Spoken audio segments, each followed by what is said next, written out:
Señores, vamos entonces a empezar. Me presento nuevamente. Mi nombre es Edinson Guanches.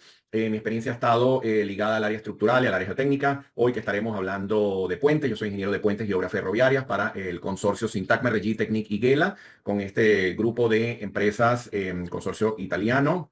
Con otras empresas europeas. Tuve la oportunidad de trabajar hace unos años en varios proyectos ferroviarios, tanto estaciones ferroviarias como tal, cajones de drenaje de gran longitud, con espesores de terraplenes bien interesantes que incluso derivaron en varios trabajos de investigación. De igual forma, con ellos también tuve la oportunidad de hacer revisión de estructuras existentes, tanto para proyectos ferroviarios como para el caso vial. Estuve a cargo también de Valores Viaducto La Cabrera, un viaducto de 2 kilómetros de longitud en la autopista regional del centro en Venezuela, que conecta las dos ciudades principales, Caracas y Valencia. Estuve a cargo de toda la evaluación geotécnica, estructural, sísmica, con dos profesionales más de altísimo nivel. Uno de ellos está con nosotros en estos programas de formación, profesor Heriberto Chesuría, y el otro es alguien que probablemente algunos conozcan, el ingeniero Freddy Sánchez Leal también, que tiene mucha actividad en las redes, que es un especialista en mecánica de suelos también, que hicimos un grupo bien interesante para esta evaluación y fue también un trabajo que derivó en un paper que ya luego cuando estemos en los otros seminarios se los menciono para aquellos que los quieran echar un vistazo y leerlo, que tiene que ver con un tema de tablero, que incluso es uno de los tópicos que se aborda dentro del diploma. De igual forma estaba a cargo como proyectista, tanto estructural y técnico de puentes viales de hormigón armado. El último en que trabajé tenía aproximadamente 900 metros de longitud, incorporando los terraplenes y lo que llamamos la parte rígida, la parte de puente, en total 900 y tantos metros. Y bueno, estuve a cargo de todo el proyecto, la parte estructural, geotécnica, incluso la inspección y la ejecución. Cada vez que nos toca inspeccionar este tipo de obras, aprendemos mucho más que lo que estamos visualizando en la fase de proyecto. Y muchas de estas cosas están incluidas en este programa porque incluso muchas de estas imágenes, de estas fotos y de estas referencias que hacemos allí provienen de estos proyectos. Y me ha tocado trabajar en proyectos de puentes de acero para el sector industrial, en todo lo que es grandes industrias donde tienen que conectar, que de repente están en una extensión muy grande y hay terraplenes o hay depresiones o hay pasos de canales importantes y toca transitar vehículos pesados, pero alto tráfico de vehículos pesados. Me ha tocado diseñar este tipo de puentes y de igual forma el área de pavimento rígido para esta estructura. Y me acabo de acordar una vez que me tocó, bien interesante, me tocó diseñar unas plataformas de pesaje de gandolas, para gandolas de más de 80 toneladas para la industria de alimentos, un área que estaba diseñada para altísima carga y ahí me tocó revisar pavimentos, puentes, vías de acceso. Bueno, de verdad que fue una experiencia bien interesante. Y también el área de pasarelas peatonales, que me ha tocado atender más como sistemas de acero. Bueno, soy docente de la Universidad Politécnica de Cataluña, acá en Barcelona, actualmente, en el área estructural, y principalmente soy ingeniero consultor en el área geotécnica, en el área estructural, y me apasiona un montón lo que es la interacción sobre la estructura, que es un tópico que estaremos revisando en muchos otros seminarios para aquellos que se conectan por primera vez en estos seminarios de Sísmica Institute como tal. Entonces, hoy vamos a hablar de puentes convencionales. ¿Qué es un puente convencional? Bueno, un puente que tiene losas, vigas cajón. La superestructura puede ser con celosía, pueden ser un apoyo con una columna, con varias columnas o varios pilares. Pueden ser apoyos con muros. Podemos tener grupos de pilote con su respectivo cabezal, tal como se observa acá. También puede estar fundada sobre cimentaciones superficiales o pilotes individuales. También hay unas configuraciones interesantes donde el propio pilote hace las veces de la pila del puente. Hay una transición entre el pilote en el terreno y la pila del puente. Eso es un puente convencional. ¿Por qué se hace esta aclaratoria? Bueno, porque hoy no vamos a hablar de puentes colgantes, de puentes atirantados, de puentes de acero tipo arco. No, estamos hablando de el puente que vemos todos los días cuando salimos a trabajar, cuando nos vamos de fiesta, cuando estamos en nuestra ciudad, cuando nos conectamos de un sitio a otro. Ese es el puente que vamos a estar revisando el día de hoy. ¿Qué conforma la infraestructura de estos puentes convencionales? Las vigas cabezales, los apoyos, que llamamos los bearings, estos apoyos elastoméricos, que pueden ser también aisladores. Vamos a tener la última línea de este grupo de seminarios antes de iniciar el diplomado. Vamos a tener uno dedicado a aislamiento sísmico y a cimentaciones. Ese todavía no está publicado. Estén atentos a nuestras redes y allí van a conseguir la información para que puedan asistir a este, en donde vamos a hablar de aislamiento sísmico en puente y de cimentaciones, porque es un tópico que inicia en esta edición de este diplomado 2025. Vamos a tener un módulo para diseño de aislamiento sísmico para puentes y vamos a trabajar con un ingeniero especialista en esta área y bueno, ya tendrán oportunidad de conocerlo en ese seminario. En la infraestructura también conseguimos las pilas o columnas o pilares, los estribos y las cimentaciones, lo que típicamente conformaría un puente convencional. Otros componentes interesantes de mencionar, porque son cosas que pareciese que siempre estamos pendientes de la pila central, el estribo, el tablero. No, hay un montón de componentes adicionales. Por ejemplo, la losa de transición. La losa de transición es un elemento que hace las veces de transición, como bien lo indica su nombre, entre lo que es la parte flexible del puente, típicamente que conocemos como el terraplén, o que típicamente denotamos como el terraplén. Muchas veces llamamos esto la parte flexible, hacia la parte rígida, que es donde está la estructura del puente. ¿Qué ocurre? Que Obviamente las deformaciones entre la zona flexible y la zona rígida son diferentes, son disímiles y eso genera concentración de tensiones en los puntos de unión. Adicionalmente, debajo de los terraplenes se generan mecanismos de asientos por consolidación, muchas veces se dan infiltraciones, el agua percola, etcétera, y todo este proceso de saturación con el proceso de aplicación de carga constante vehicular hace que eso se vaya deformando, eso se vaya hundiendo y obviamente eso genera un problema entre la zona flexible y la zona rígida. ¿Cuántas veces no van a ingresar a un puente y oyen, ¡tum! Oyen el golpe, ¿no? ¡Tum! Y ese golpe que nos llega aquí al cuello no solo porque lo sentimos, sino porque nos duele también los amortiguadores del vehículo. Bueno, tal cual. Esa losa de transición evita ese problema como tal. Hay diferentes esquemas, diferentes formas de hacerla. Hay una solución que podemos conseguir en algunos proyectos. Yo la he utilizado, pero no la recomiendo, que es un tratamiento de elemento rígido trabajando a momento y a cortante. Pero la limitación de esta es que la transición tiene que ser muy corta. En algunos casos, con ciertos problemas de acceso al terraplén, puede ser una solución porque simplemente no la podemos extender más. Entonces se hace como un elemento envoladizo rígido, rígido a flexión y corte para que podamos hacer esa transición a la estructura del puente. Insisto, la pueden conseguir, pero no es la más recomendada. Fíjense que se los indico por acá. La más usual es esta, un elemento ya con una longitud mayor en el que nos apoyamos del terreno y hay lineamientos para verificarla. Prácticamente lo podemos ver hasta como una especie de losa apoyada en el terreno, en el propio terraplén, sometido a efectos de cargas puntuales por cargas vehiculares. Esta funciona muy bien. Además, no nos conectamos de manera rígida al puente y hace las veces una transición fenomenal para ingresar de la parte flexible a lo que sería la parte rígida. Luego tenemos otro componente que este es polémico, porque hay escuela americana, escuela europea, que son los diafragmas o los separadores. Este elemento que está acá, fíjense que aquí lo visualizamos en uno de los puentes que entregamos hace unos años. Fíjense que está interesante porque es un elemento que en cierta forma podemos ver como un sistema de arrastre lateral al puente. Bueno, vamos a conseguir que en algunas escuelas de diseño la viga preesforzada o la viga del tablero es una viga más robusta, con alas muy anchas, con alas más anchas, son elementos muy robustos y allí el proyectista, según la longitud del puente, puede prescindir de estos elementos en el medio y los ubica únicamente en los puntos de llegada, en los bends, en los puntos de llegada como tal del tablero y prescinde de o no utiliza este separador o este diafragma central. En otros casos, cuando ya el puente tiene más de 20, 24 metros, más o menos ese rango es lo que típicamente recomiendan los autores y algunos proyectistas de esa escuela, cuando la viga ya tiende a ser un poco más esbelta, más parecida a una viga Ashto, tipo 3, tipo 4, por allí, ya entonces comenzamos a utilizar estos elementos que tal cual permiten garantizar una distribución de carga uniforme sobre el tablero. Obviamente tiene una mejora importante para efectos de respuesta de cargas transversales o laterales y bueno, da una rigidez adicional al tablero que consideramos incluso desde el punto de vista de modelo, porque lo podemos incorporar en el modelo y tiene un efecto interesante en lo que es la respuesta. Como les digo, algunas veces no vamos a asomar por debajo y no lo vamos a ver, y en otros casos sí lo vamos a ver. Pero lo que típicamente va a ocurrir es que lo van a ver, sobre todo en aquellos casos de esas vigas más esbeltas, y cuando la viga es más robusta, más chatica y con más potencia a nivel de ala y alma, ahí probablemente no aparezca este separador central. Otra cosa, las barandas se instalan obviamente en el borde de la estructura del puente.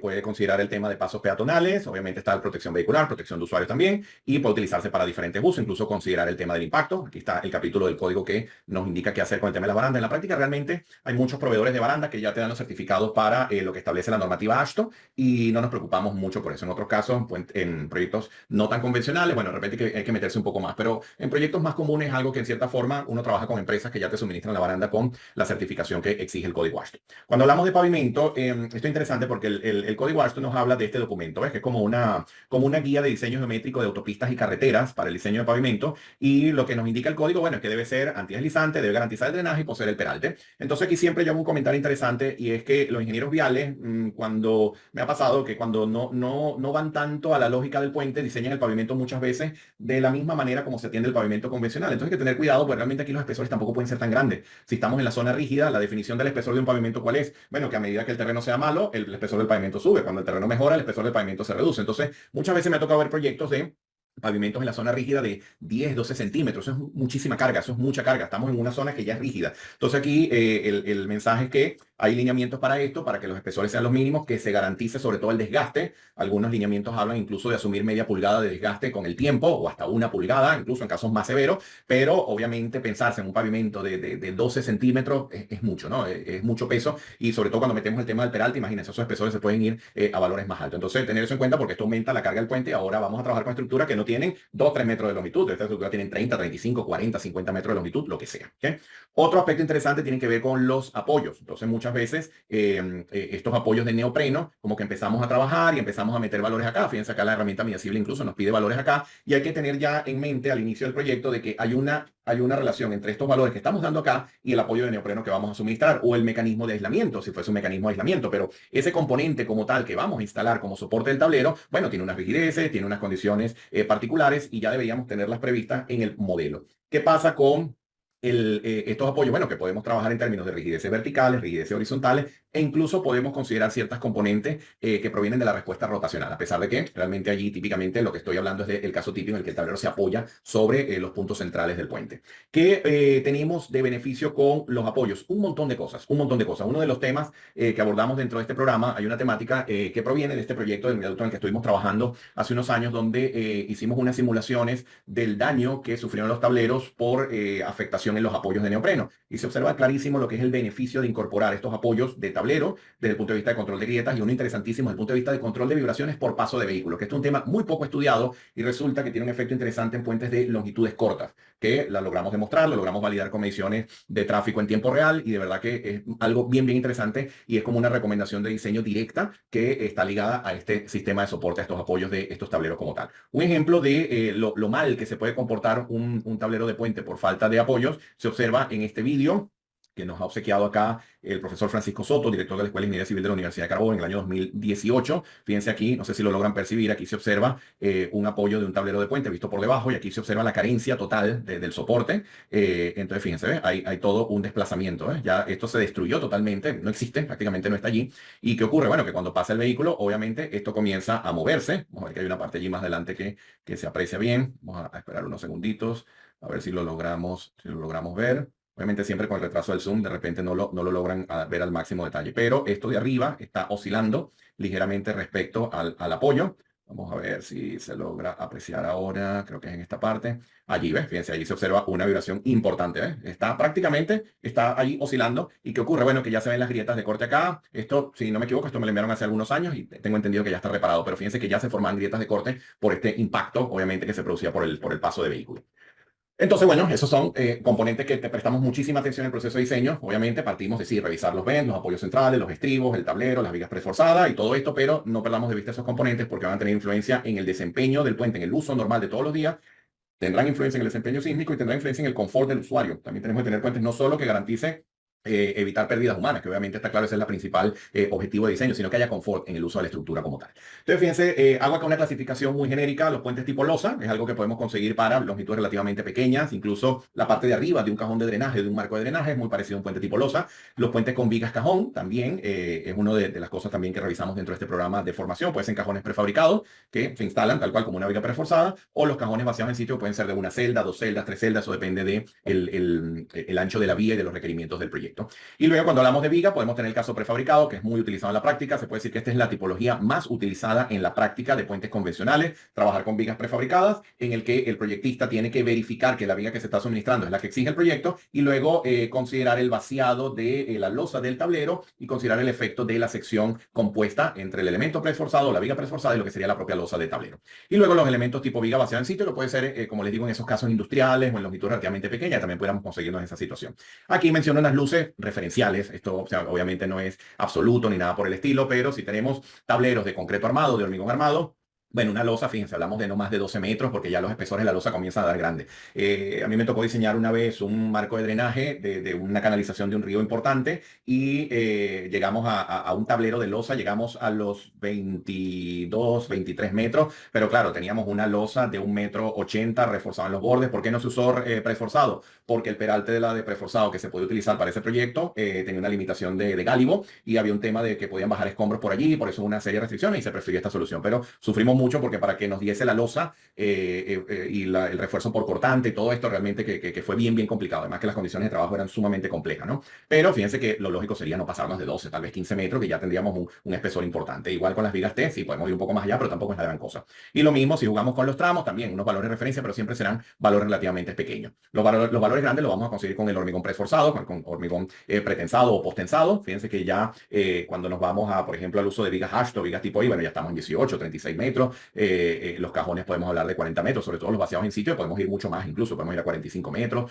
¿Por qué típicamente limitamos estas longitudes 30, 32, 35? Por transporte, pues por lo general lo hacemos con vigas prefabricadas y muchas veces es como transporto yo una viga de 50 metros, realmente muy complicado. Entonces, muchas veces la longitud está ligado también a un tema de logística de transporte y de instalación en sitio. Por eso, estos son valores eminentemente referenciales. Alguien se puede sentar a calcular, mira, aquí lo logré con más longitud. Perfecto, obviamente sí se puede, pero es un tema ya de proyectos particulares. Eso siempre me hace recordar cuando se diseñan los elementos de contención, ustedes van a escuchar mucho que los muros de cantilever, máximo 6 metros, máximo 6 metros. Eso está en los libros, en todas partes y todo. Nosotros nos tocó hacer en uno de estos proyectos de trenes unos muros de contención de 12.5 metros de altura con la carga del tren y acción sísmica. Claro, la base del muro era como de 1,80, eso tenía acero hasta morir, pero era el requerimiento del proyecto, porque era lo que estaba estipulado en contrato, trabajar con esa tipología de muro, porque las longitudes eran kilómetros y obviamente todo lo que era el encofrado era un contrato millonario que estaba estipulado para ese caso como tal. Entonces, claro, en ese caso tuvimos que literalmente salirnos de la teoría y resolver todo para estas grandes longitudes de voladizo con un montón de carga, ¿no? Entonces, por eso les digo que, bueno, esto siempre son cosas referenciales, pero son buenos puntos de partida para el proceso de diseño. ¿Qué cargas consideramos en el diseño de puente? Bueno, esto se ha mantenido en las últimas ediciones del código, luego de que hemos salido de aquellos trenes de carga, los HS-20 y todo esto, que mi primer proyecto de puente en tablero ortotrópico de acero, con un ingeniero que le tengo mucho aprecio, que trabajamos en un montón de proyectos, nos tocó trabajar con estos trenes de carga antes del HL 93 y recuerdo que teníamos que hacer movimientos de carga con tablas, con nomogramas para conseguir las máximas solicitaciones a momento, a corte. Obviamente aplicábamos línea de influencia, pero es que la línea de influencia nos sirve para entender el concepto y para entender cómo funciona el concepto de la carga móvil, pero ya cuando te toca diseñar el proyecto ya tienes que hacer movimiento de carga para conseguir los efectos más desfavorables y bueno, esto lo hacíamos, eran horas tanteando situaciones y ahora tenemos un tren de carga, ahora desde hace ya varios años tenemos el tren HL93 en donde el código habla principalmente de 3 condiciones de diseño. Una, en el que tenemos un camión de diseño más la carga de carril de diseño. El camión es, como les digo, el HL93, que tiene una carga en la parte central de 8 kips. Esto equivale a más o menos unas 3.6 toneladas, más o menos. Luego, en los otros dos ejes tenemos 32 kips, que estamos cerca de las 14.8 toneladas. Esta distancia que está acá es una distancia de 14 pies, algo así como unos 4.2, 4.3 metros. Y esta distancia es variable. Entonces, esta distancia va desde 14 a 30 pies. Y lo que en teoría hacemos es que esto es una carga nocional. Entonces, claro, esto es una carga que porque alguien dice, pero ¿qué camión es este? ¿Esto es un Mack? ¿Es un tal? ¿Es un Freightliner? ¿Qué camión es este? No, esto es una carga nocional que busca reproducir el efecto de los vehículos pesados más utilizados en el día a día y que circulan por nuestras vías como tal.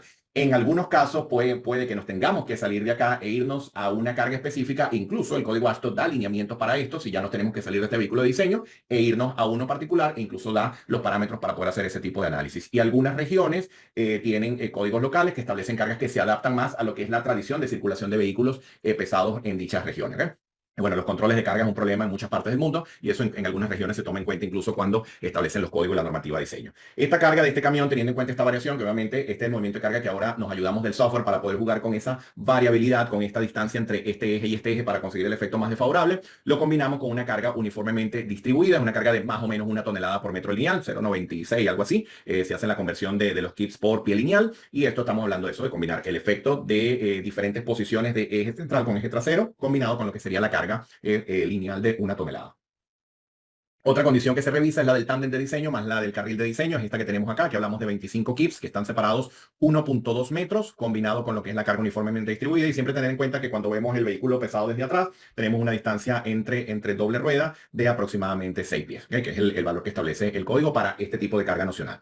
La otra condición de diseño es en los apoyos centrales, claro, necesitamos entender cuál sería el momento negativo máximo que puede producirse en el puente, porque siempre estamos muy preocupados por el momento positivo, pero sobre todo si tenemos apoyos donde hay transferencia de momento de un vano al otro, entonces hay que considerar 90% de carga de 2 camiones de diseño que se configuran de esta manera como aparece acá y 90% de la carga de carril de diseño y con eso chequeamos con esta carga distribuida más la posición de estos camiones chequeamos lo que sería el efecto de momento negativo máximo entre puntos de contraflexión para todos los tramos y para lo que sería evaluar lo que ocurre con las pilas interiores, con los apoyos interiores del puente. ¿Okay? Estas son las combinaciones de carga viva que establece el código y obviamente nos apoyamos un montón del software para poder hacer estos movimientos de carga, como les digo, hace algunos años era algo que hacíamos con nomogramas y nos sentábamos a hacer primero la línea de influencia y luego hacíamos la longitud longitudinal a atravesar y luego nos íbamos con el nomograma a ubicar estos puntos críticos y de verdad que era un montón de horas de trabajo y siempre siempre quedaban muchas dudas, ¿no? De sería que sí, sería que no, vamos a volver a revisar, de verdad que era bien complejo. Ahora, obviamente, con buen criterio y sabiendo utilizar la herramienta, podemos hacerlo más rápido y también estar, obviamente, cumpliendo con lo que establece el código del lado de la seguridad. Bueno, ¿qué ocurre? Bueno, que estas son cargas vehiculares, estas son cargas móviles, entonces todo lo que son estas combinaciones de carga, el camión de diseño, el tándem, etcétera, hay que aplicar un factor de incremento dinámico que depende del componente que estén verificando. Por ejemplo, la junta implican un valor de ISUM del 75% que va a esta ecuación. Y eso da un coeficiente que cambia la componente de carga variable que estemos analizando. Luego, para estados límite de fatiga y fractura, 15%. Para cualquier otro estado límite, 33%. Y lo que típicamente conseguimos en la estructura de puente, en el diseño del tablero principal del puente, es trabajar con 33%. Y cuando nos vamos a revisar el componente específico de la junta, donde siempre hay un montón de problemas, trabajamos con el 75%, ¿okay? Lo que típicamente hacemos en la práctica. Cuando hablamos de fuerzas de frenado, tenemos dos condiciones que nos manda a revisar el código. Aquí tienen el artículo. Trabajar con el 25% del peso por eje de camión o tándem de diseño. Fíjense, ahí está el peso de cada uno de los ejes, aproximadamente unas 33.2 toneladas, entonces el 25% de ese valor. Y fíjense el del tándem, 11.2, que son esos 25 kits que les mencionaba, nos da un total de 22.4, bueno, el 25% de estas componentes que se aplican a una altura de 1.8 metros sobre la superficie, ¿okay? Y eso se aplica en cualquiera de las direcciones longitudinales para provocar lo que serían las solicitaciones extremas, las situaciones extremas. Pero claro, obviamente podemos tener tránsito en las dos vías y obviamente la carga de frenado puede manifestarse en esta dirección o esta otra. La otra condición es 5% del camión de diseño más la carga del carril de diseño o 5% del tándem de diseño más el carril de diseño, ¿okay? Entonces, bueno, y de igual forma, hacer esto hace unos años de forma manual era bien tedioso para obtener las respuestas. Ahora con el software podemos configurar esto bien, hacer las pruebas, validar que todo esté correctamente asignado para poder comparar entonces resultados contra lo que sería el comportamiento esperado. Otras acciones interesantes a mencionar y que son ya puntos particulares del diseño, son cosas que vemos ya con más detalle dentro de este programa de formación, es por ejemplo la fuerza de colisión. El código habla de todo esto obviamente el código lo expresa en kips. Aquí hay algunas láminas donde les he hecho la transformación a toneladas métricas, algo así como unas 270 toneladas que se aplican en un ángulo de 0 a 15 grados con respecto a la superficie y esa carga se aplica en un plano horizontal sobre la pila de estribo, fíjense, a una altura de 1,50 para generar también un efecto de volcamiento, de momento flector sobre el elemento de soporte que hace las veces de pila o apoyo central como tal. Cargas de agua podemos tener por presión hidrostática, por flotabilidad. Estos puentes que les toca atravesar cursos de agua o niveles freáticos elevados pueden haber problemas de flotabilidad. Hay que revisarse, algo que hay que hablarlo con el geotécnico para que se revise previamente en el proyecto. Presiones de flujo, carga de oleaje, socavación, todas estas cosas se conversan en la primera reunión. La primera clase de este diplomado es una clase que yo dedico a hablar de lo que se hace en la primera reunión del proyecto. Esta clase se deriva de todas esas primeras reuniones que nos fue muy mal en el pasado y las que nos fue bien también, y de alguna forma es una clase donde me gusta ilustrar lo que se hace en la primera reunión, qué es lo que voy a preguntar, qué es lo que voy a pedir, quiénes deberían estar, cómo debería revisarse la información del puente, cómo deberían plantearse las cosas a lo largo del proyecto, cuáles son las alternativas que se van a evaluar, y bueno, ahí entra un montón de estas cosas que estoy conversando, ¿no? Las cargas de viento las conseguimos en el artículo 3.8 para el caso hormigón. No es que no se tome en cuenta, porque obviamente un puente de hormigón con una pila de mucha longitud, con mucha esbeltez, el efecto de viento es crítico y pueden haber incluso problemas de oscilación y de respuesta dinámica en el puente. Pero si es un puente más pequeño, más robusto, típicamente el efecto sísmico es el que manda, es el que dará solicitaciones más importantes. Y bueno, realmente lo único que menciono hoy del caso sísmico es que los puentes tienen que resistir sismos de leves a moderados dentro del rango elástico sin sufrir daños significativos. Trabajamos con intensidad de movimiento del terreno y fuerza realista. El código nos da pauta para hacer eso lo vamos a conversar después. Y bueno, y si hay daños, deberíamos poder detectarlos visualmente, deberíamos poder hacer una inspección y decir, aquí está el daño sin hacer mucha cosa, y eso debería ser con acceso de personas que chequeen, validen y chequeen si el puente puede seguir en uso o si hay que suspender su paso para poder hacer las reparaciones y volver a reactivar el uso del mismo. Eso es lo que exige el código desde el punto de vista de diseño sísmico. Todo lo que hacemos dentro de esta normativa se enmarca en lo que es el RFD. Y cuando digo todo, es todo. Absolutamente todo. ¿A qué me refiero? Que la geotecnia, la estructura, todo queda enmarcado dentro del RFD. Y esto es bien interesante porque en un seminario también vamos a estar hablando de cimentaciones, pero es que hay un problema serio en la práctica, que es que en cimentaciones se sigue hablando de ASD y entonces el ingeniero de puentes viene con el LRF de acá, diseñando los componentes, todo. Y cuando llega la cimentación y el geotécnico le dice factor de seguridad 3, eso a mí no me sirve. Yo necesito lenguaje LRFD, necesito lenguaje en condición de estados límites. Entonces, ¿qué establece el LRFD? Que estoy seguro que todos ustedes lo conocen. Bueno, que tengo una solicitación, multiplico por un factor de carga y hay un factor que modifica esta combinación o este múltiplo que depende de la ductilidad, de la redundancia y de la importancia operativa del puente. Y esto tiene que ser menor a este múltiplo de un factor de resistencia que multiplica la resistencia nominal del elemento que estemos analizando.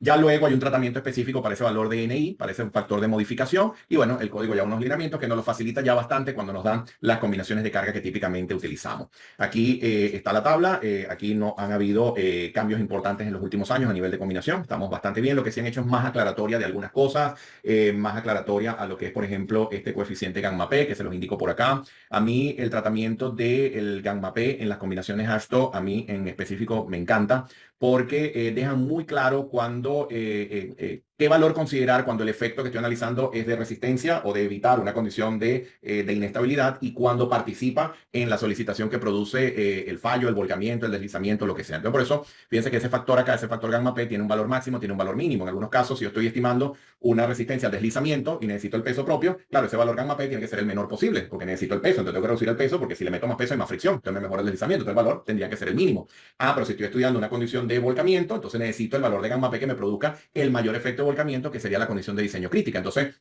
todo eso está considerado acá, pero además, fíjense que tiene una presencia muy importante el aspecto geotécnico. Yo siempre lo menciono porque una de las premisas que nosotros utilizamos acá en sísmica es que la geotecnia y la estructura van en el mismo proyecto. Esto no es un divorcio de profesionales y hay que trabajar de forma integral, y el código ASHTO lo hace de forma espectacular. Entonces, esto está muy bien resuelto, muy bien establecido, y ya entonces llegamos a lo que sería empezar el proceso de diseño.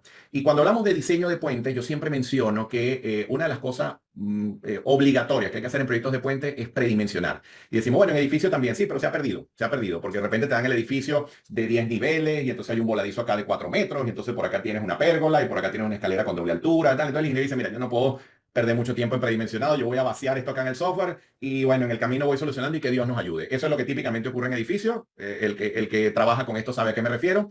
Pero en el caso de puentes, yo tengo que predimensionar, necesito una dimensión inicial, porque yo no le puedo decir al software, bueno, mira, aquí está, pon esta pila, pon esta otra cana. Claro, vienen este montón de reuniones para poder fijar el tipo de puente que vamos a utilizar, la viabilidad técnica, cuáles son las empresas que tenemos en el área que trabajan con pretensado o con postensado, si vamos a transportar vigas prefabricadas, por dónde van a venir, de que no haya un problema de tránsito que tengamos que solucionar. Todo esto se analiza.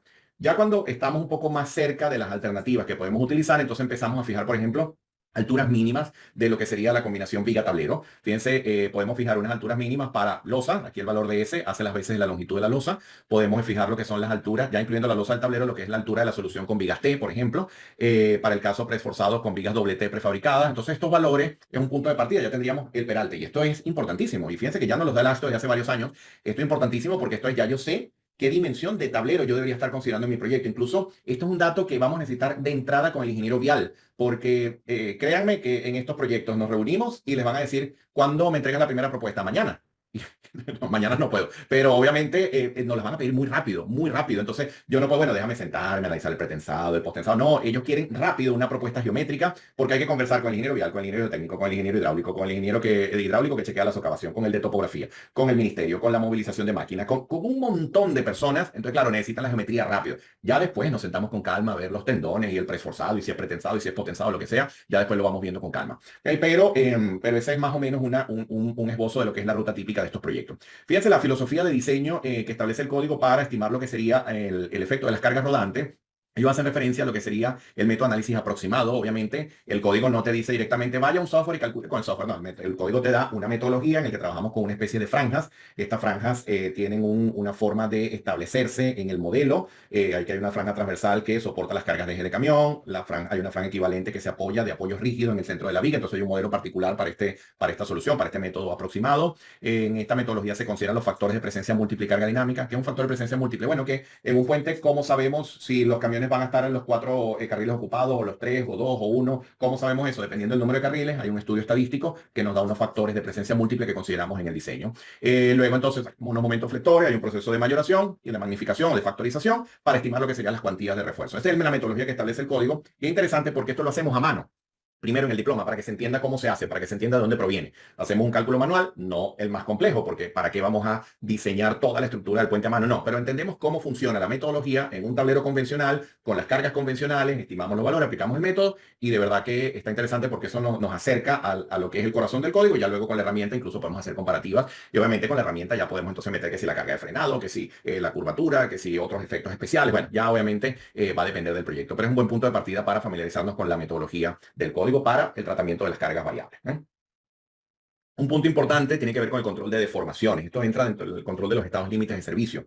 Si se fijaron bien cuando les mostré la tabla de las combinaciones, hablamos de estado límite de resistencia, un estado límite de eventos extremos, donde entra el sismo, pero entran muchos otros, como incluso hasta impacto de un iceberg o la socavación. Eso entra dentro de los eventos extremos. Entran los estados límites de servicio, pero también están los estados límites de fatiga. Entonces, dentro del estado límite de servicio verificamos obviamente la condición de rigidez de los tableros. Y en cierta forma estoy hablando ahora de flechas, estoy hablando de deformaciones. Estas imágenes que se ven acá es de un proyecto que estuvimos inspeccionando, donde fíjense que son un patrón de agrietamiento muy, muy severo. Y acá logramos explicar lo que ocurría con este mecanismo de fallo, estos mecanismos de agrietamiento que se estaban dando acá. Incluso trabajamos en esta metodología que les comentaba de control de vibraciones, porque estaban muy ligadas a lo que era la vibración del tablero, y la Junta estaba comportándose muy mal por todos estos efectos de amortiguamiento que estaba mitigado por daños en los apoyos de neopreno. Entonces, todo esto lo demostramos numéricamente y lo validamos contra las observaciones de campo, y sí, en efecto, es algo que hay que controlar muy bien, porque fíjense, estas cosas pueden ocurrir tal cual en cualquier estructura de puente. Entonces, hay unos valores referenciales que vamos a conseguir desde varias ediciones del código. Sin embargo, también ha habido algunos complementos que ya tienen que ver con los asientos de cimentaciones. Desde la edición 2020 a 2024 hay referencia a lo que son los asientos diferenciales en puente. Pero acá específicamente hablando del tablero, nos hablan de valores que van de L sobre 800 para tableros sin tráfico peatonal, de L sobre 1000 para tableros con tráfico peatonal limitado y L sobre 1200 para tableros con tráfico peatonal significativo. Fíjense que el valor se hace más exigente a medida que vamos al caso peatonal, porque ahí obviamente se percibe más en el confort del usuario del puente como tal. Pero el valor L sobre 800 es un valor de referencia muy utilizado en la práctica, y ya vamos a ver que incluso hasta la PCI 2023 hace referencia a este número. Entonces llegamos a uno de los componentes que nos va a ayudar enormemente a alcanzar grandes longitudes, que es los componentes pretensados o postensados. Ahí vamos a ver entonces que ellos hacen la diferencia para yo salirme de esos rangos limitados de 4, 5, 6 metros y poderme ir a los rangos de 25, 30, 35 metros de longitud. Entonces tenemos primero los componentes pretensados, en el que, ¿cómo funciona un elemento pretensado? Bueno, hacemos un tesado de un acero de refuerzo de alta resistencia, se hace el vaciado o la colada de hormigón. Obviamente esto se espera una cantidad de días hasta que alcance la resistencia especificada, la resistencia del proyecto. Todo esto se diseña, obviamente, aquí lo estoy explicando conceptualmente. Luego se libera, esto, imagínense que cortan esto acá, se libera, cortan el acero, y automáticamente lo que antes era una fuerza de tracción se transforma en una respuesta en compresión. ¿Pero con qué se consigue? Se consigue con que el hormigón está endurecido, y por ende, cuando aplica la fuerza en compresión, fíjense que incluso tiende a manifestarse esta pequeña contraflecha, este pequeño levantamiento del elemento, que se estabiliza gracias al peso propio de la viga y ya posteriormente a la aplicación de carga.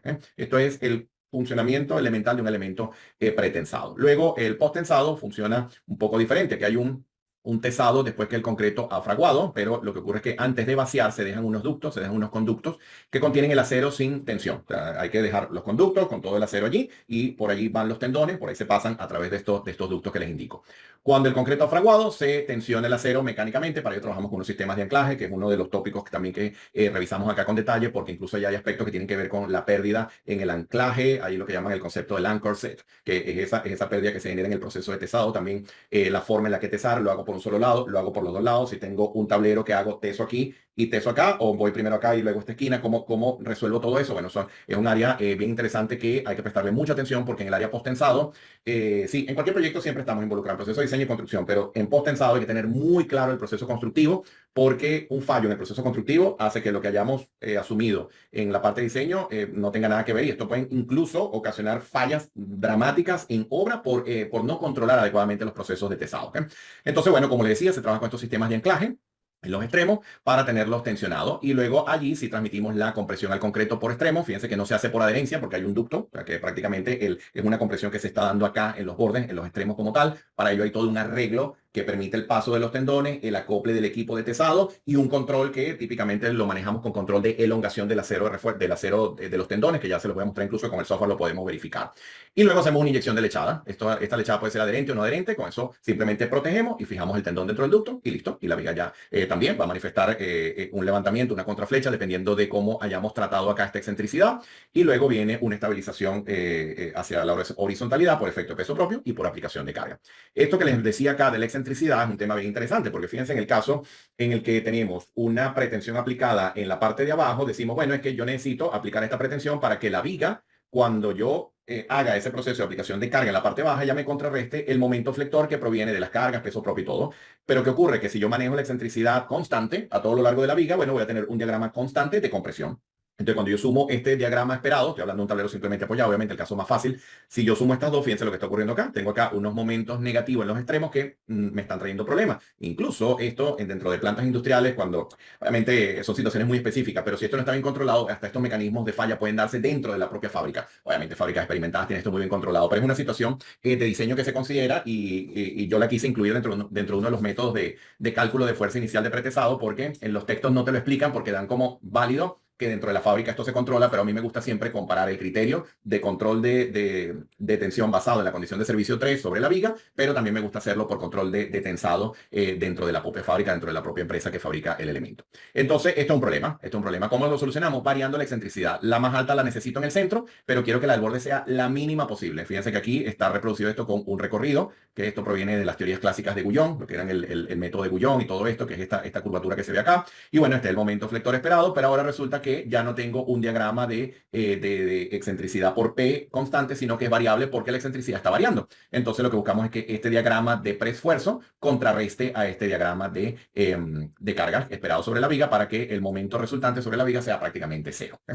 Y bueno, todo esto se controla a nivel numérico. ¿Cómo se hace esto en la práctica? Bueno, van a conseguir en los textos, en la literatura, soluciones con lo que sería el tendón arqueado. Esta solución que el arqueado se hace en el centro y esta que se hace en los extremos. La verdad es que esto ya no se está usando mucho. Sin embargo, tuve la oportunidad de visitar una planta hace un 2, 3 años, algo así, y todavía tenían algunos equipos de esto funcionando para esta solución, sobre todo la del lado derecho.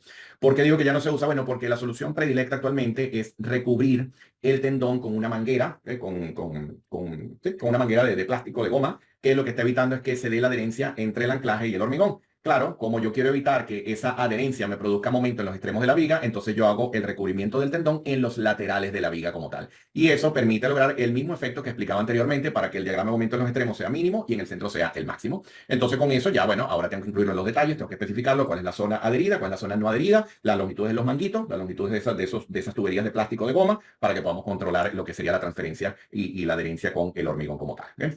Esto me lleva a atender un parámetro, una variable que es importantísima en el área de pretensado y tiene que ver con las pérdidas. ¿Qué ocurre? Que yo tengo un esfuerzo inicial en los tendones y hay un esfuerzo efectivo en el miembro. Ese valor no es el mismo.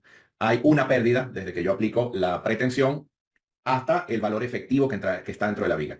Claro, yo tengo que saber cuánto se va a perder porque esto literalmente va a influir en el comportamiento estructural de la viga. Incluso hay valores, hay algunos proyectistas que dan algunos porcentajes. Yo te empiezo trabajando con tanto por ciento y eso es súper válido, probablemente esto depende también de la experiencia, pero aquí mi objetivo es que las identifiquemos. Entonces, si estamos en elementos pretensados, vamos a tener pérdidas por acortamiento elástico, el acortamiento del tendón, retracción del concreto, fluencia del concreto y relajación del acero. Esa propiedad elástica del acero como tal deriva en un efecto de relajación con el tiempo y eso se traduce en pérdidas. Si estamos en post-tensado, vamos a tener pérdidas por fricción entre el ducto y el tendón. Para ello hay un coeficiente que considera esto en el cálculo y una pérdida por acople del anclaje. Imagínense este dispositivo anclándose en el extremo de la viga. Ahí hay una pérdida por ajuste de lo que sería el anclaje en el borde de la viga. En inglés lo conocemos como anchor set y esa pérdida obviamente genera un salto en lo que sería la fuerza de tesado inicial, la que se produce después del anchor set hasta que llegamos al valor efectivo dentro de la viga, que además va variando según la longitud. Entonces eso va a llevarnos a pensar, ok, ¿será que hago el tesado por un solo lado? ¿Será que lo hago por los dos lados? ¿Esta longitud me funciona para uno o para dos? Estos son tópicos que revisamos a mucho detalle dentro de este programa. ¿Quiénes afectan todo este proceso de creación de pérdidas? Bueno, el módulo de elasticidad, la retracción y la fluencia principalmente. Y para ello, fíjense, este diagrama lo ilustra bastante bien, yo creo que lo explica muy bien, como una representación general de cómo se produce la pérdida desde que se da la tensión. Fíjense, si yo tengo acá el estiramiento, tengo una primera pérdida por asiento del tendón en el anclaje, ese es el anchor set que les menciono. Luego, fíjense, se va dando una pérdida por relajación del acero, entonces eso nos lleva a trabajar con aceros que no se relajen tanto. Entonces esos aceros son de baja relajación, son aceros de alta resistencia, de baja relajación, porque lo que buscamos con baja relajación es que no se produzcan mayores pérdidas en esa trayectoria, en ese tiempo que un acero que tenga mucha relajación obviamente va a producir demasiadas pérdidas y la fuerza efectiva va a ser muy baja. Luego llegamos a este punto donde, fíjense, se da el corte del acero y comienza la transferencia al concreto, entonces ahí se da el acortamiento elástico, claro, porque el propio acero, al cortarlo, él se devuelve y hay un proceso de acortamiento elástico que también se traduce en pérdidas. Luego se siguen manifestando pérdidas por fluencia, retracción y relajación, y cuando viene la instalación de la losa del tablero, imagínense la losa del tablero fraguando. ¿Qué pasa? Cuando ella va a fraguar, ella comienza a retraerse y al darse esa retracción, ella empieza a aplicar compresión sobre la viga, empieza como a empujar la viga. Entonces hay una ligera ganancia, ¿eh? Luego hay más pérdidas por fluencia, retracción y relajación y viene ahora la acción de la carga superimpuesta. Y vuelve a haber una ligera ganancia porque claro, cuando se aplica la carga, imagínense cualquier viga, hay un eje neutro, tengo una zona en compresión y una zona en tracción. Entonces la zona en compresión que se está derivando por lo que sería la flexión inminente sobre la viga, esa zona en compresión es debido a la presencia de la carga. Entonces eso produce una ganancia en las pérdidas que es pequeñita, pero que de igual forma se tiene en cuenta en la lógica del proceso de diseño. El código establece tres métodos para estimar esto. El método aproximado, que lo vamos a ver con detalle, con ejemplos. El método detallado, que lo vamos a comparar con el aproximado. Vamos a ver las dos metodologías para que puedan visualizar la diferencia de uno con el otro. Y método de análisis dependiente en el tiempo para pretensado, posttensado, construcciones cementales, que ya depende de la tipología constructiva y que de igual forma cuando estemos abordando cada proceso de diseño, obviamente atendemos cada situación de diseño con su respectiva metodología. Tengo que decirlo, pero en la práctica es muy común trabajar con el método aproximado de suma global. Es muy común. El ingeniero sí, obviamente ya con más tiempo, más relajado, con el proyecto aprobado y con todo andando con más calma, puede sentarse con los métodos detallados a calibrar un poco esto. Pero hay que decirlo que los primeros diseños que salen, fíjense que se habla en diseño preliminar, pero muchas veces quedan como definitivo, porque una metodología que en teoría tiende a ser más conservadora y mucha gente prefiere dejarlo como verificación en el método aproximado. Entonces, fíjense, yo doy acá una metodología general que está interesante, incluso posteriormente de repente la podemos poner en algún post también para que la tengan por allí, porque es una metodología general de cómo diseñar estas vigas preesforzadas o estos tableros para puentes considerando las vigas preesforzadas. Fíjense que tengo acá un planteamiento de la geometría del puente. Acá hay un puente, bueno, que obviamente esto ya depende de un proyecto vial, de unos requisitos viales y lo que se establezca en estas primeras reuniones, un trazado geométrico y todo esto, ¿no? Hay que fijar el espaciamiento de la viga. El espaciamiento de la viga es interesante porque cuando ustedes vayan a ver un puente por debajo, van a ver que algunas están a 1,80 m, otras están a 2,20 m, otras están a 2,40 m, otras están a 3 metros, otras están a 2,25 m. Bueno, pero eso va a tener una incidencia sobre la viga, también sobre la propia losa del tablero. Ese espesor de losa del tablero, el código establece un valor mínimo de aproximadamente 17,5 centímetros, 18 centímetros como mínimo. En la práctica, por lo general, arrancamos con un valor de 20, lo que típicamente utilizamos en la práctica, pero que es un número que siempre estamos, obviamente, calibrando en función del espaciamiento. Y a medida que la viga tenga más espaciamiento, obviamente se exigirá una viga mayor, existirán mayores implicaciones en el requerimiento de refuerzo, como es lógico, como cualquier estructura convencional. Obviamente vamos a trabajar con un material, con hormigón, y ese hormigón es interesante porque ya no es como cuando diseñamos un edificio que decimos resistencia cilíndrica del hormigón, 25 megapascales o 22 o 28. No, aquí entendemos que hay un desarrollo de resistencia con el tiempo que está ligado a un efecto de fluencia y a un efecto de retracción. Y de allí se van a derivar solicitaciones porque esta es una obra masiva. Estos son pilares que no son de 30 por 30, de 40 por 40. Estos son pilares que pueden ser tranquilamente de 1,60 m, 1,80 m, 2 metros. Claro, hormigón con una viga cabezal arriba que soporta el tablero. Esta viga puede tener tranquilamente 2,40 m por 3 de alto. Claro, hay mucho hormigón. Entonces todo lo que es fluencia, retracción y el proceso de desarrollo de resistencia se toma en cuenta durante la vida útil del puente, pues eso va cambiando las solicitaciones y en las diferentes etapas en las que van apareciendo las cargas. Hay que proponer una configuración de vigas tablero. Entonces ahí viene una pregunta interesante. ¿Qué hago? Entonces, bueno, la PCI 2023 puede ser un buen punto de partida porque ellos ofrecen acá estas tablas, estas gráficas, ya ellos la publicaban en la edición pasada de dicha guía, pero que ahora que termine la presentación les muestro un poco la guía PCI. Pero es que la última edición de verdad está fenomenal, de verdad que está muy buena. Entonces, tenemos unas gráficas como esta, donde fíjense, si me paro por ejemplo en esta, tenemos el número de tendones de 0,6 pulgadas de diámetro en función de la longitud del vano. ¿Y cuál sería la cantidad en función de la separación de vigas? La separación que exista entre las vigas, ¿no? Entonces vamos a tener diferentes separaciones, incluso la diferencia para lo que sería la viga externa y la viga interna. En cualquier proyecto de puente vamos a tener una diferencia de diseño entre la viga externa y la viga interna por efectos de los voladizos en los extremos, por el tratamiento de la carga en los bordes. Y bueno, eso ellos ya lo reflejan acá en estas gráficas. Obviamente este no es el diseño definitivo, pero yo necesito un punto de partida y esto está muy bueno, está fenomenal. Y ya al final de esta parte les mostraré un poco por qué es tan interesante el que tomemos en cuenta este tipo de información, ¿no? O este punto de partida, porque es lo que les decía, necesitamos un predimensionado rápido. Luego tengo que calcular las propiedades de la sección y de la sección compuesta. Va a haber un efecto compuesto entre el elemento preesforzado y el tablero y obviamente tengo que hacer esos cálculos. Vamos a hacer esto primero de forma manual, vamos a calcularlo literalmente como lo hacemos en resistencia de materiales, vamos a hacerlo por allí y luego vamos a utilizar la herramienta para determinar ejes neutros, para calcular inercias y entender lo que está ocurriendo en las diferentes etapas, con la viga sola, cuando aparece el tablero, cuando ha pasado un tiempo, cuando aplicamos las cargas, porque eso va a estar cambiando dependiendo del estado tensional al que esté sometido la combinación de los elementos. Fíjense que aquí yo indico determinar la fuerza de pretensado. Para ello, típicamente trabajaríamos con el estado límite de servicio 3. Lo que típicamente hacemos es controlamos las magnitudes de las tensiones, sobre todo a tracción, que estén por debajo de los límites que establece la AASHTO LRFD. Y obviamente hay diferentes etapas para el desarrollo de estas tensiones, pero esta condición de verificación para el estado límite de servicio 3 es muy importante para saber de que nuestra viga está funcionando.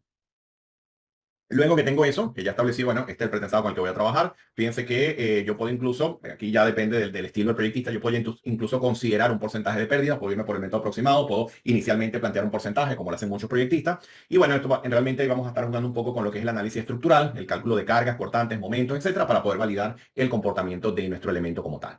Ya ahora que está todo eso planteado y todo resuelto, ahora verifico las tensiones en condición de transferencia y de servicio. Es lo que les decía, muchas veces la de transferencia van a ver que en algunos sitios ni se menciona. A mí me gusta mencionarla, me gusta incluirlo porque además que entendemos mejor cómo se está comportando el elemento. Entonces, vamos a ver esas condiciones de tensión en compresión, en tracción, dependiendo del estado en el que estemos en el proceso constructivo. Fíjense, hay que entender cómo se construye para poder diseñarla, obviamente.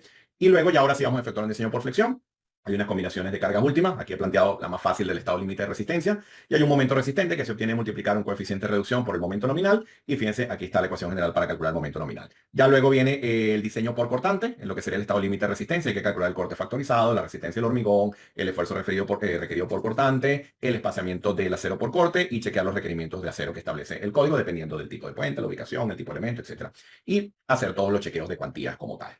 En los elementos preesforzados hay una zona que es compleja desde el punto de vista de análisis. De por sí hay mucho empirismo en el diseño de esta zona porque el mecanismo de transferencia de tensiones acá es bastante complejo. El código ASTO da una explicación del funcionamiento de esta zona, pero tengo que decirlo, en la práctica los proyectistas le huyen un poco a esas verificaciones de la zona de anclaje, en la zona del cabezal, porque hay más dudas que respuestas, ¿no? Entonces, por lo general, nos vamos con cosas más conservadoras. Sin embargo, bueno, se hacen unas verificaciones de solicitaciones a aplastamiento, a desgarramiento, a extracción, para garantizar que el cabezal esté funcionando bien. Lo que tratamos es que esos valores estén a la mínima proporción, jugando un poco con la geometría de la viga. Y luego se hacen los chequeos de flecha y contraflecha. La flecha, obviamente, para las condiciones de servicio, típicamente la de servicio 3, pero sobre todo el tema de la contraflecha, sobre todo para el tema del preesfuerzo, el pretensado, ¿no? Esa contraflecha que se genera, ese levantamiento, hay que verificarlo porque hay que saber de que pueda contrarrestarse con el peso propio de la viga y con las cargas. Obviamente muchas de estas cosas ya están bien entendidas, sobre todo cuando trabajamos con vigas que entran dentro de esa categoría que muestra la PCI, y si partimos en lo convencional, típicamente nos vamos a soluciones que están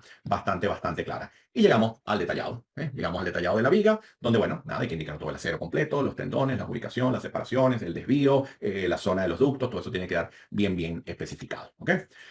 Ok, antes de hablarles de esto, antes de hablarle un poco de por qué yo recomiendo las tablas de la PCI, les muestro por acá rápidamente, que lo quería hacer antes, pero se me pasó porque me fui al siguiente tópico y no se los mencioné. Este modelo que está acá es un modelo de mira civil de un cajón postensado. Fíjense que es un modelo relativamente sencillo. Ven el diafragma central, lo que serían los diafragmas en los laterales, y se los he traído para ilustrar un poco mejor este tema de las pérdidas y de cómo ya en el proceso de diseño estamos controlando cosas que incluso se vinculan con el proceso constructivo. Fíjense, si yo vengo por acá, vamos a revisar un poco lo que serían esas propiedades de esos tendones, para que podamos acoplar esto con lo que he venido revisando a lo largo de la presentación. Fíjense que aquí tengo unos tendones de 0.6 pulgadas. Es más, vamos a mostrárselos, vamos a apagar esta vista y vamos a visualizarlos acá para que lo puedan ver en pantalla. ¿Ve? Y vemos como un esquema, ¿ve? De lo que sería ese recorrido. ¿Ve? Ahí ven el recorrido de los mismos. Fíjense que, bueno, obviamente está para cada viga en particular. Si yo pongo aquí el shade, bueno, ahí lo van a ver, ¿ves? En cada viga van a ver su respectivo recorrido de ductos donde están los tendones, y obviamente hay una cantidad de tendones, y esa cantidad de tendones la pueden estimar con las tablas de la PCI, con las recomendaciones que le he dado, y eso siempre son buenos puntos de partida, ¿no? Vamos a apagarlo. Y ahora esos tendones que les indico tienen unas propiedades, ¿eh? Tienen unas propiedades. Entonces lo primero que indico es, fíjense, es un tendón de 270 KSI. Fíjense que ahí estoy hablando de acero de baja relajación, 270K. Fíjense que estoy hablando de acero de baja relajación porque este es el acero que buscaría en cierta forma minimizar un poco lo que es la pérdida por relajación del acero. Aquí están los parámetros, los tengo ahora en kips por pulgada cuadrada. Fíjense que es este valor de 270 kips por pulgada cuadrada. Obviamente ustedes pueden perfectamente transformar esto, pero lo hago así porque cuando consigan las especificaciones de proyecto en el área de puente, va a ser común que consigan acero de baja relajación en inglés, low relaxation, 270K. Entonces ya, automáticamente ya saben que estoy hablando, y obviamente después trabajaremos con nuestras unidades, pero es importante que se aprendan el valor en la unidad inglesa, porque va a ser muy común que lo vean así en las especificaciones de los proyectos. Otra cosa interesante destacar acá, por ejemplo, el coeficiente de relajación. Fíjense aquí, estoy activando un procedimiento que se considera bastante antiguo, el Magura. Es muy antiguo, pero se usa todavía en muchos proyectos por ser conservador. Sin embargo, hay métodos más novedosos, el del CEB FIP del 2010, por ejemplo. Hay unos métodos europeos particulares. Incluso también el ACI tiene algo para el tema del coeficiente de relajación. Pero bueno, esto es lo que está considerando ese efecto de relajación para este tipo de acero en particular. Fíjense, el factor de fricción por curvatura. Bueno, tengamos en cuenta que hay un ducto allí dentro de la viga que, bueno, él va como puede. Obviamente, estamos asumiendo que quede lo mejor posible, pero obviamente en el modelo que tenemos acá con esa perfección en sitio no va a quedar así. Entonces hay unos factores para ello. hay una sesión, hay una clase donde les doy unos valores de referencia, dependiendo del tipo de puente, dependiendo de la construcción, pues es un número que hay que calibrar.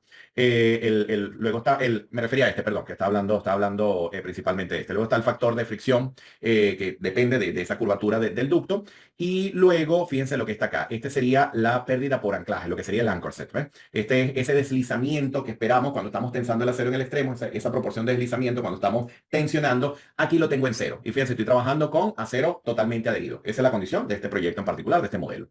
Yo con esa condición, obviamente, bueno, aquí están consideradas todas las cargas, todas esas cosas que hemos mencionado, ya están asignados al modelo. Pero con esa condición les quería mostrar, por ejemplo, el gráfico de pérdida de los tendones. Fíjense cómo estaría funcionando. Obviamente esto va para cualquier elemento, pero ya con que veamos uno ya vamos a visualizar lo que está pasando. Yo tengo una carga que estoy aplicando acá y hay una reducción de carga hasta este valor. Entonces la pregunta es, bueno, ¿cuánta carga se está aplicando acá? Bueno, yo me vengo acá a lo que sería la aplicación de la carga como tal, de la carga de preesfuerzo, y fíjense, tengo una carga en el extremo que fíjense son 190 kips por pulgada cuadrada. ¿Cuánto era la resistencia última del tendón? 270. Entonces aquí estamos más o menos en un 70% de la resistencia última. Ese es un valor muy típico en la práctica. Hay algunos que trabajan con 0.8, hay otros que trabajan con 0.75. 0.75 es muy común en la práctica. Yo acá lo tengo en 0.7. Como un valor inicial, esto siempre lo vamos chequeando, vamos ajustando, vamos calibrando. ¿Por dónde estoy aplicando esfuerzo? Por un extremo, no por los dos extremos. Fíjense que estoy únicamente en un extremo. Y en función de ese valor de esfuerzo que estoy aplicando allí, es que cuando yo veo el gráfico de pérdida, ok, tengo aquí la entrada, pero a lo largo de la viga, me estoy tensionando un extremo, hay todo una pérdida hasta este valor final que está acá. Ese es sin considerar ese deslizamiento en el anclaje, en el proceso de tesado como tal. Fíjense que yo voy ahora, voy a hacer otra cosa. Voy a quitar acá, desbloquear este modelo y vamos a hacer algo. Vamos a agarrar la propiedad de ese tendón y ahora voy a considerar acá, vamos a poner esto en unidades, sí, vamos a continuar acá y vamos a poner esto en unidades en centímetros y voy a considerar esto, ya les voy a hablar un poco de esto. Y voy a considerar acá un valor de 0.6 en el extremo, solo en el extremo que es donde estamos aplicando el esfuerzo. Le voy a decir aplicar, ok, y vamos a analizar este modelo ahora con ese anchor set allí. ¿Qué pasa con ese valor? Bueno, ese valor es una de esas cosas que se calibra con el posible fabricante. En muchos de estos proyectos, como les digo, en las reuniones incluso están los candidatos. Uno tiene las reuniones de licitaciones, lo recomendable es hacer primero una licitación técnica, ver la factibilidad técnica, para luego pasar a la parte económica. Pero ya en ese proceso técnico se identifican los equipos, los requerimientos de proyectos, según las longitudes también hay unas recomendaciones. Entonces, hay una sesión que dedicamos para hablar de esos valores típicos de los equipos. Hay unos equipos muy nuevos, muy sofisticados, que reducen ese valor a la mínima expresión, que ese deslizamiento en el anclaje es un valor muy, muy pequeño para controlar esa pérdida y que la proporción de fuerza efectiva sea mayor, y eso que nos permite controlar, bueno, que podamos tener una longitud de puente mayor, pesando de repente de un solo lado, porque si vemos que esto es muy crítico desde el punto de vista de fuerza efectiva dentro de la viga, vamos a tener que tesar por los dos lados. Y esto no es que sea un problema, pero es un tema de logística que hay que tomar en cuenta, porque tampoco es que se ponen 8 personas aquí y 8 personas aquí a tesar, no, hay todo un tratamiento del tesado y se planifica, se discute y se controla en obra como tal. Entonces, teniendo eso en cuenta, si yo me vengo acá al resultado, fíjense ahora el gráfico de pérdida del tendón, fíjense que cambia, que es este salto que antes estaba por acá en 400 y tanto, ahora está por acá, la pérdida por el anchor set. Ahora mismo no me acuerdo, pero creo que estábamos como por 430, puede ser, algo así. Bueno, y fíjense, ahora te lo tengo en 381. Bueno, esto me da más o menos como un 12%, 13% de pérdida por el deslizamiento en el anclaje. Entonces, claro, ese valor tenemos que ajustarlo dependiendo del tipo de equipo que vamos a utilizar, porque ya sabemos que va a tener un efecto importante en lo que sería la fuerza efectiva de preesfuerzo. Y un tema interesantísimo, porque es algo que utilizamos en la inspección, es por ejemplo la elongación del tendón. Nosotros fíjense que tenemos acá una tabla donde, si yo veo, estoy en centímetros, perfecto, fíjense que tengo acá lo que sería la elongación alrededor de 20 centímetros para esta condición de carga. Entonces, ¿qué ocurre? Que esta elongación está tomando en cuenta toda esta pérdida en el anclaje, todo el mecanismo de pérdida a lo largo del recorrido del ducto, toda la pérdida por deformación del ducto dentro de la viga, la transferencia de fuerza de efectivo, el tipo de acero, todo esto ya se está tomando en cuenta. ¿Qué haría el inspector de obra? Que a medida que se da el tesado o del acero de alta resistencia al puente, él va controlando estos valores de elongación, porque ya esto es un indicativo de que se ha alcanzado la condición de proyecto que estamos considerando acá en el proceso de modelado. Entonces, fíjense que es bien interesante porque vamos vinculando fuertemente lo que es el proceso de diseño con el aspecto constructivo. Bueno, les quería mostrar eso con la herramienta Mida Civil para que vean hasta dónde podemos llegar. Ojo, eso es solo un tablero, pero en los próximos seminarios vamos a tener el puente entero con el efecto sísmico. Como les digo más adelante, incluso vamos a ver el tema de aislamiento, luego vamos a ver cimentaciones. Bueno, todo esto lo revisamos a mucho detalle dentro de este diploma. Entonces, fíjense por qué yo recomiendo trabajar con las tablas de la PCI Bueno, porque ellos explican, en los criterios de diseño, ellos explican cómo fue que hicieron esas tablas. Ellos indican cómo fue que las desarrollaron. Bueno, consideraron, para verificar la flexión, consideraron el estado límite de resistencia 1 y servicio 3. Perfecto. La resistencia al hormigón para vigas pretensadas, 8 KSI. La resistencia mínima al momento del pretensado, que no exceda 6.8 KSI. Perfecto, porque esto está muy alineado con el proceso de diseño convencional. Tensión permisible de transferencia hasta 0,19 radios F'(C). Esto es lo que me indica la AASHTO. Si no se usa refuerzo adherido, se adopta un valor menor, pero ya con esto estamos bastante bien. Se usaron las propiedades transformadas. Recuerden, hay un elemento preforzado y una loseta que se instala luego. Hay unas pérdidas de pretensado a largo plazo. Entonces, fíjense, ellos lo hacen por el método aproximado, lo que les decía hace un momento, y se considera una medida relativa del 70%. Esto influye en el cálculo de las pérdidas, en la metodología de cálculo. Son tendones de 0.6 pulgadas de diámetro, grado 170, de baja relajación. Perfecto, esto es lo que típicamente utilizaríamos en la práctica. Para las barandas, trabajan con 42 pulgadas, algo así como 1 metro de altura, con un peso de, fíjense, algo así como 7.3 kilonewton por metro lineal. Perfecto. Y esto se distribuye equitativamente entre la viga exterior y la primera viga interior. Muy bien. Esto es lo que típicamente haríamos también en los modelos. En la capa de rodamiento se considera un espesor adicional, distribuido uniformemente para ese pavimento que garantiza el confort en el paso del vehículo y todo esto. La losa se considera de 4 KSI. Los espesores mínimos están en la tabla que mostraba hace un rato. Vamos a ver si llegamos acá a estas tablas que están acá. Fíjense que aquí está el valor de 6 pulgadas, que son lo mínimo para estos boxmen. Fíjense que estamos hablando de 18 centímetros prácticamente, ¿okay? Que eso es el valor que les mencionaba hace un momento. Y descuentan media pulgada por desgaste a largo plazo, que eso está muy bien también, ¿no? A diseño por corte, trabajan entonces con el método seccional del RFD, que lo vamos a ver con detalle también acá dentro del programa. Las cargas vivas camión HL93, con los valores de carga que hemos indicado anteriormente. Se aplica factor de impacto dinámico, ¿cuánto? 33%. Para las cargas muertas, considera el peso propio de las vigas, la losa de concreto y la barrera y parapeto, con los valores que hemos dado. Perfecto, está todo bastante bien. Para la losa compuesta, unión completa de la losa de concreto y las vigas prefabricadas mediante conectores de corte. Esto se diseña, hay una proporción de cortante entre los dos componentes que se debe diseñar, se valida, se chequea y eso va dentro del reporte de cálculo. El módulo de elasticidad para el concreto, bueno, es como que utilizamos en la práctica. Luego los valores de resistencia del concreto para chequear lo que serían los esfuerzos permisibles. Aquí está lo mismo para condición de tracción, para condición de compresión. El espaciamiento, bueno, alambres de acero o tendones de acero de 0.6 pulgadas de diámetro, con el valor de 270 KSI que hemos indicado. Separación mínima de 2 pulgadas entre tendones para garantizar recubrimiento, que no haya problemas de reducción de eficiencia por cercanía. Y fíjense, se trabaja con una deflexión límite de L/800 para cargas de servicio y controlan fisuración en condición de servicio para que el ancho de fisura no sea más de 0,18 milímetros. Perfecto. Entonces, definitivamente las tablas de la PCI es una muy buen punto de partida, una muy buena referencia para predimensionar, porque estaremos muy seguros que cuando completemos todo al detalle vamos a quedar bastante cerca de lo que podamos de lo que podamos haber asumido originalmente, que es algo que nos van a pedir en este tipo de proyectos. Luego viene un proceso de diseño estructural. Entonces, bueno, hay que diseñar todo lo que es esta viga de apoyo de tableros. Estas vigas pueden ser unas vigas rectangulares, pueden ser vigas T. Este proceso a mí me gusta mucho, me ha tocado utilizar un par de proyectos y me gusta mucho porque acá incorporamos una metodología del Departamento de Transporte de Texas, que está basado en AASHTO, y está detallado paso a paso para que lo puedan verificar a mano completo y está dentro del material del programa. Luego viene el diseño de estos componentes internos, de estas pilas, de estos muros centrales, estos componentes centrales, que bueno, obviamente ya hay diferentes configuraciones para esto, y para ello lo primero que hacemos es verificar esbeltez. Entonces vamos a ver que yo les voy a dar acá unas recomendaciones para fijar la esbeltez porque, fíjense, aquí tengo un montón de elementos muy delgaditos, pero aquí tengo solo dos y fíjense el diámetro de estas pilas acá. Entonces, claro, hay que tomar en cuenta unos factores allí, pero siempre hay un punto de entrada que vamos a revisar en función de esbeltez. Yo sé que actualmente tenemos los métodos directos y el concepto de la carga nocional para no utilizar los K en los procesos de diseño, pero es que acá tenemos que hacerlo por allí. Tenemos que entender el concepto del K, la relación de esbeltez y les voy a dar unos valores de referencia para que puedan arrancar y ya luego vamos al software y les garantizo ajustes mínimos, ajustes muy pequeños. ¿Okay?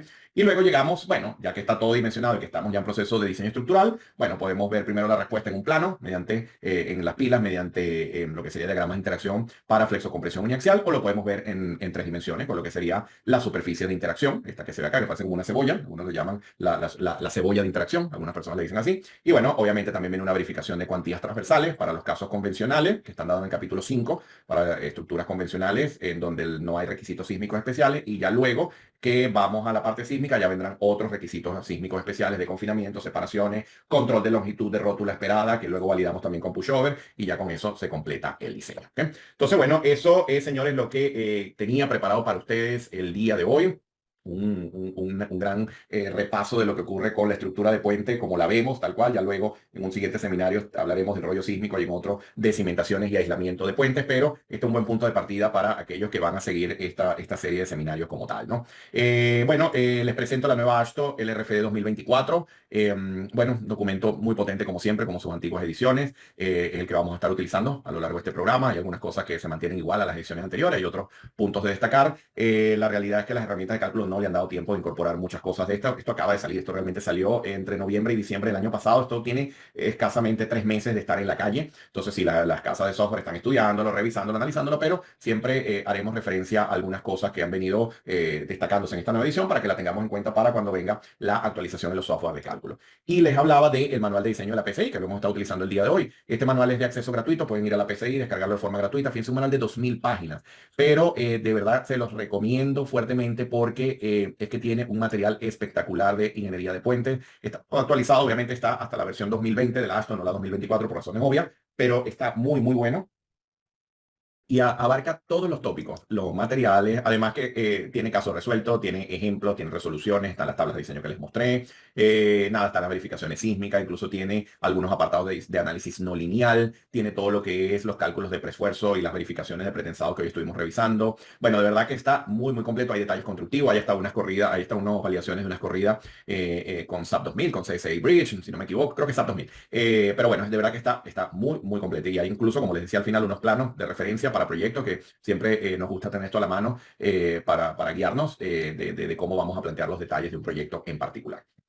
Toda esta información que hemos revisado el día de hoy y mucha más, lo vemos con mucho detalle en lo que es el diplomado en diseño y construcción de puentes de hormigón armado y preesforzado. Este programa inicia el 29 de abril, tiene una duración de 3 meses, que es un tiempo también bastante bueno, porque la vida se ha vuelto muy complicada y no queremos estar un año estudiando, 2 años estudiando. Hay que decir la verdad, yo creo que ustedes lo saben, ¿no?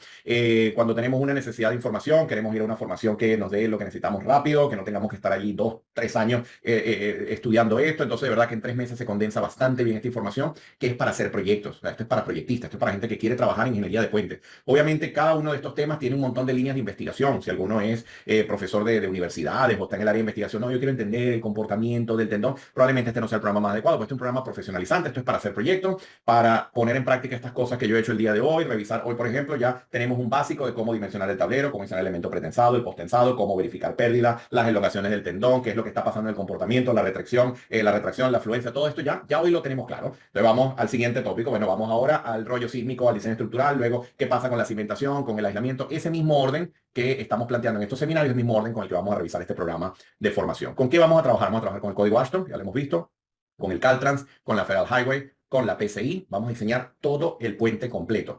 O sea, este es un programa que abarca el diseño integral del puente como tal. A nivel de software, todos los participantes tendrán acceso a la licencia educativa Mida Civil, con la que podrán reproducir. Aquí he trabajado con este modelo para ilustrar un poco lo que era el tema del postensado, las pérdidas y lo que he mostrado hoy, pero ya luego verán más adelante que vamos a hacer modelos completos con el efecto sísmico, luego incluso con el aislamiento. Hay unos modelos que a mí me encantan con todas las cimentaciones, donde no es solo dibujar la cimentación y poner un resorte allí, no, de dónde viene, cómo yo calibro ese grupo de pilotes, entonces viene curvas PI o curvas PY, entender qué está pasando con la respuesta, y todo eso lo vamos a calibrar acá como tal, ¿no? Vamos a trabajar también con la herramienta Geo5, porque Geo5, aparte de ser una herramienta de diseño de cimentaciones, tiene unos módulos de contención interesantes que nos pueden servir para los terraplenes, y adicionalmente tiene un módulo de estribos. Entonces esos detalles se los doy cuando estemos en ese seminario, pero van a poder trabajar perfectamente con las dos licencias para resolver sus proyectos. Como tenemos que hacer análisis sísmico, entonces vamos a hacer un pequeño estudio de cómo se determina esa amenaza sísmica. Obviamente este no es un programa de respuesta sísmica de sitio ni estudio de amenaza sísmica, pero vamos a entender de dónde viene la amenaza sísmica, cómo puedo yo descargar terremotos de la base de datos de PIE de California, cómo puedo llevarme eso en una herramienta como Deep Soil para tener un espectro de sitio, qué me pide el código AASHTO, que es diferente a lo que maneja, por ejemplo, la ACE u otro código local. Hay unas particularidades de la amenaza sísmica que las vamos a revisar acá, y vamos a ver otras herramientas también en la parte sísmica para el tratamiento de registros, sobre todo ya cuando vamos a los análisis tiempo-historia, que será el último tópico que veamos después de la parte del pushover. Nada, que podamos revisar nuestro puente con un tiempo-historia, vamos a ver entonces otras herramientas que nos permiten entender cómo funciona ese registro. Y vamos a ver unos casos bien interesantes de ya análisis específico de componentes del puente. Para utilizar la herramienta CivilFEM, donde la casa CivilFEM nos ha preparado un material bien interesante de unos puentes con comportamiento no lineal crítico, dramático, y cómo es la simulación de elementos finitos. Esto nos va a permitir entender en qué punto del proyecto yo pudiese necesitar trabajar con una herramienta como esta, ¿ves? Ya he indicado las normas con las que vamos a estar trabajando, y bueno, en líneas generales vamos a trabajar con todo este conjunto de documentos normativos y las referencias a las que menciono. Obviamente el código AASHTO es una norma de pago, esta es la licencia nuestra de nuestra membresía AASHTO. De igual forma aplica con la guía de diseño sísmico, con la de desempeño, con la de aislamiento. Todos estos son documentos de pago, pero nosotros lo que hacemos es que a lo largo de todo el recorrido, todas estas presentaciones, tomamos toda la información que ustedes necesitan para entender, tomamos las capturas, hacemos referencia a los artículos, tal cual, porque obviamente la norma está bloqueada, es con clave, no se puede compartir y bueno, tiene obviamente asignado a los usuarios de la empresa y todo esto, pero estaremos trabajando con dicho material, se lo facilitaremos y de allí lo interesante es que tengan acceso a la de la PCI, que está gratuita, que además está en la modalidad de manual de diseño y nosotros nos encargaremos de hacerle llegar lo que se requiera de los diferentes documentos ASTO, sea este, sea el de desempeño, el de diseño sísmico, el de aislamiento, el que sea. ¿Okay? Todo eso lo vamos a estar destacando allí como tal. Obviamente ya luego, si el día de mañana ustedes tienen que involucrarse en este tipo de proyectos y ya van manos a la obra, obviamente la recomendación es que las puedan adquirir directamente con la ASTO. Bueno, vamos a estimar las acciones, cómo aplicar las combinaciones, cómo llevarlas al software, vamos a efectuar todo el diseño detallado de tablero, vigas cabezales, soporte de tablero, todo lo que son los neoprenos, los aisladores cuando corresponda, las pilas, todo lo que es el elemento de unión de la pila con la viga cabezal y con el tablero, etcétera. Vamos a efectuar el diseño detallado de vigas de concreto pretensado, teniendo en cuenta todas las etapas constructivas. Esto yo puedo modelarlo en Mida Civil, yo puedo con el Wizard de Mida Civil, puedo perfectamente modelar todo el procedimiento como tal. Ustedes van a ver ya con más calma que yo puedo acceder a un Wizard. Aquí lo tengo apagado, pero yo puedo perfectamente entrar acá y dar todas las propiedades de mis componentes y estimar incluso los efectos. Aquí, bueno, aquí me puse a revisar otras cosas. Y aquí puedo incluso considerar las diferentes etapas constructivas en el proyecto. Entonces todo esto lo puedo asignar tal cual en el modelo. Eso lo vamos a aprender primero conceptualmente y luego con la herramienta. Luego lo que es la filosofía de diseño sismo resistente, el diseño de cimentaciones de estribos, nos vamos a apoyar mucho de la herramienta Geo5. Vamos a ver interacción sobre estructura en puente, un tema que a mí me apasiona, me encanta, tengo un montón de años trabajando con eso, mi trabajo doctoral, y bueno, vamos a ver cómo ponemos esto en práctica también para proyectos. Este tema es el que se deriva de estos viaductos en los que trabajamos, que les mencionaba, cómo puedo yo controlar la vibración, resonancia y la rigidez de los tableros. Entonces, este es un tema bien interesante porque proviene de esa investigación, pero damos unas recomendaciones prácticas para proyectos, para esos puentes de tramos cortos, lo vamos a ver con bastante detalle. Y bueno, vamos a ver, obviamente en paralelo, y al final también hay un módulo dedicado a eso, todo lo que es fabricación, construcción y montaje de puentes de hormigón armado y preforzado. Si van al enlace de la web, que ya Ana les ha puesto la información allí en el panel, van a conseguir el detalle de cada módulo. Del módulo 1, generalidades de puente, del módulo 2, hormigón armado, hormigón preforzado. Esto es lo que hemos estado revisando en este seminario de hoy. En el siguiente seminario vamos a ir un poco más allá en lo que es el módulo 4, diseño sismo resistente, sobre todo el mundo de el método de diseño basado en fuerza según el estándar y el método de diseño basado en desplazamiento según la guía de diseño sísmico. Son dos mundos diferentes, es el mismo ASTO, la cosa se resuelve diferente y se van a sorprender de muchos problemas que hay en la práctica con esto. Ya cuando lleguemos allí se los aclararé. Ya lo que es el tema de cimentaciones y estribos para puentes según ASTO, interacción sobre estructura, aislamiento sísmico en puente. Este módulo es nuevo, le estamos dando la bienvenida a este módulo de aislamiento sísmico. Estamos súper contentos con esta información acá. Yo en lo personal no diseño aislamiento sísmico, pero estará una profesora que es especialista en esta área como facilitadora de esta información y de verdad que está fenomenal, está espectacular. Luego, construcción y mantenimiento de puentes y un proyecto que tienen que entregar. Entonces, aquí hay que hacer predimensionado, hay que aplicar todos los requisitos de diseño sismo resistente, hay que dar todas las recomendaciones constructivas, hay que presentar la propuesta de diseño y entregar un proyecto completo con consideraciones de diseño sísmico. Si hacen clic acá, van a poder solicitar el folleto académico. Ahí está todo el detalle del programa. Ahí tienen más aclaratoria al contenido, más aclaratoria al alcance, a todos los tópicos. Y bueno, como les decía al comienzo de este seminario, a mí me encanta este grupo de profesores que hacemos vida acá. Hay personas de trayectorias increíbles como la profesora Eva Lanzot, por ejemplo, que pertenece a un montón de comités en el mundo, del área de transporte, de la CI. Bueno, de verdad que es una investigadora activa, tiene un texto de pruebas de carga en puente, que siempre lo referenciamos en el programa para aquellos que lo deseen adquirir también en Amazon.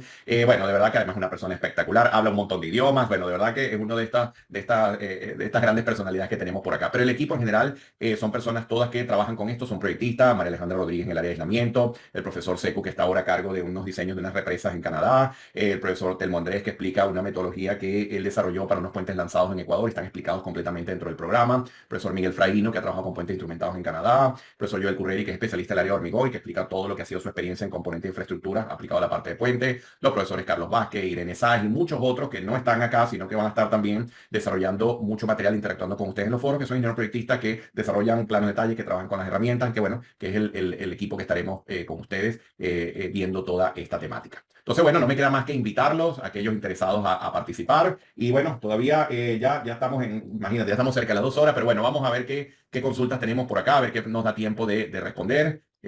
Vamos a ver, como siempre yo me alargo más de la cuenta para no perder la costumbre. Bueno, por acá nos saludan de diferentes partes, desde Venezuela, desde México, de verdad un gusto tenerlos por acá. Muy bien, vamos a ver. Vamos a ver qué tenemos por acá. Ajá, consulta por acá. Oscar, el diseño estructural de puentes con ángulos de viaje 40 grados, ¿cómo es el armado del acero de la losa? Depende, porque tienes que analizar con el viaje, tienes que analizar el tipo de tráfico respecto a la dirección del viaje y a partir de ahí hay un análisis particular del acero en esa dirección y en la transversal. Entonces, bueno, hay que ver la configuración y la geometría, pero sí hay unos puntos importantes a destacar, pues ya tendríamos un viaje importante. Ya cuando está por encima de 20, 25 grados, ya consideramos esos valores importantes de viaje que van a tener una influencia importante en el recorrido del acero, dependiendo de la dirección del tráfico como tal. Pero obviamente hay que analizar la configuración del puente. Muy bien, consulta por acá, José Gabriel, ¿cuál sería el límite de flexión del voladizo lateral del puente? Puedes guiarte por los valores de referencia que les indicaba, sobre todo tener en cuenta si en esos voladizos se puede acoplar algo de paso peatonal o no, y puedes utilizar como referencia esos valores, por lo menos como punto de entrada, a menos que hay otro requisito del proyecto que indique otra cosa, pero eso siempre son buenos puntos de partida. Muy bien, vamos a ver.